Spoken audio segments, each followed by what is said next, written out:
Welcome to Legends of the Hidden Horde, where we plunge into the shadows of the world's most enigmatic creatures, from the depths of forgotten lakes to the dark corners of ancient forests. We weave creative and mysterious tales of the cryptids that stalk the dark reaches of the globe. Blending folklore, eyewitness accounts, and imaginative twists, we explore their origins, cultural impacts, and the chilling implications of what might truly hide in the unknown. These are their stories. Join us if you dare. Now grab a batch of bananas, sit back, and take a hike with me into the mountains with episode 3, Devil Monkeys. In the shadowed hollows of the Appalachian foothills, where the ancient ridges of Kentucky bleed into the mist of forgotten canyons, the old-timers still speak of the devil monkeys, in voices lowered to a rasp, as if the very words might summon them from the underbrush. They are not the lumbering giants of Bigfoot lore, nor the spectral wolves of Dogman tales. No, these are something older, something twisted, a remnant of a time when the world was young and untamed, where the lines between beast and spirit blurred like moonlight on a black river. The story begins as so many dark ones do, with a warning ignored. In the autumn of 1973, young Harlan Boyd, kin to the Saltville family, whose car had been clawed open in the Virginia mountains years earlier, returned to his family's farm outside Albany after a stint in the city. The fields lay fallow, the livestock uneasy. Nights carried a new sound, not the howl of coyotes or the screech of owls, but a high chittering laugh that echoed from the treetops, followed by the thunder of something leaping great distances through the dark. Harlan's grandfather, a man whose own father had whispered of the old ways, pulled him aside by the wood stove one evening. "Boy," the elder said, his eyes reflecting the fire like twin embers, "don't go chasing what you hear in the woods. Them things ain't natural monkeys. Up north among the Adna people of the Yukon, they call them the Setaini, the tailed ones, the monkey people. Hairy as sin, walk like men on their hind legs but with tails long as whips and faces like devil's hounds. They've been here since before the white man, hiding in the wild places. Our Choctaw kin spoke of something kin to them too, the Nalusa Falaya, shadow thin with pointed ears, slinking through the night to steal souls or livestock.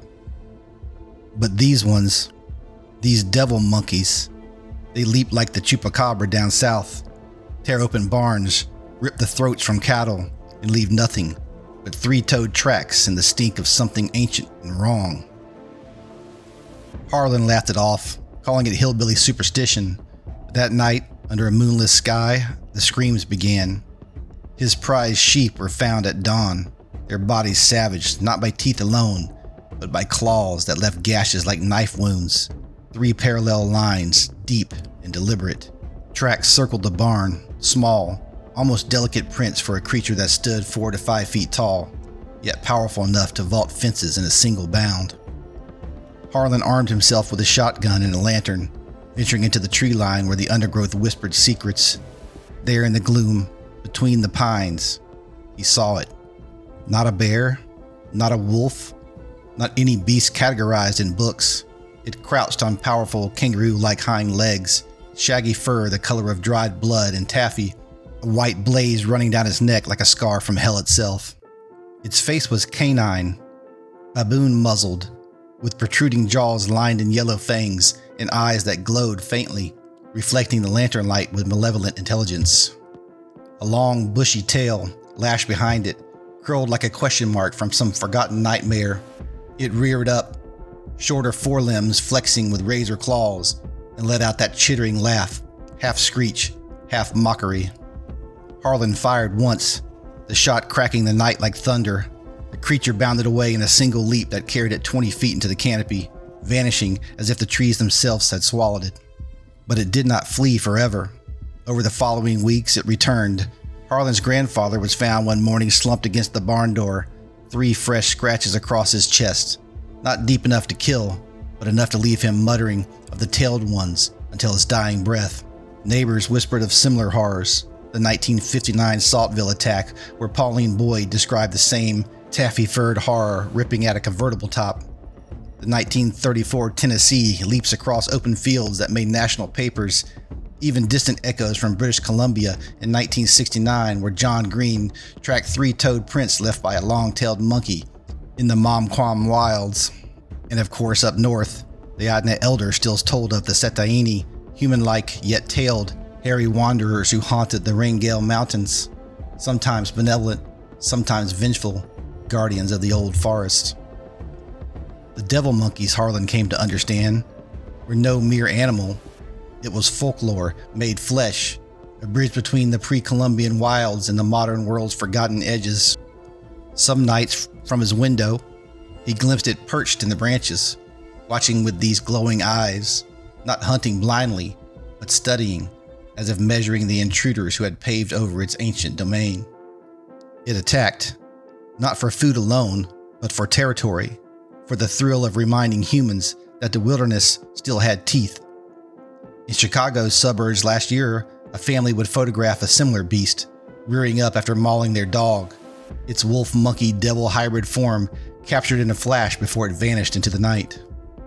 In New Hampshire's Danville, fire chiefs and locals reported the same leaping shadow in 2001, dismissed it as an escaped zoo pet until the screeches echoed too long. Harlan never saw it again after that autumn, but the scratches on his grandfather's chest never fully healed, and on certain moonless nights, even decades later, the chittering laugh would drift down from the ridges, a reminder that some entities do not die, they wait, leaping through the shadows of our doubt. In the end, the devil monkeys stand out as a profound emblem of the world's enduring enigma. It is the untamed wilderness staring back at our fragile civilization, a living testament that folklore is not fiction, but the collective memory of encounters too primal for science to fully cage, teaching us that true mystery persists not despite our maps and lights, but precisely in the cracks between them, whispering that we are never truly alone, and that humility before the unknown is the only wisdom worth carrying into the dark. I really appreciate you joining me on this legend of the hidden horde. If you enjoyed the story of the devil monkeys, please give me a follow and leave a comment or a review. For a deeper dive, you can check out the links in the show notes. Until next time, keep your eyes open. You never know what might be lurking in the shadows.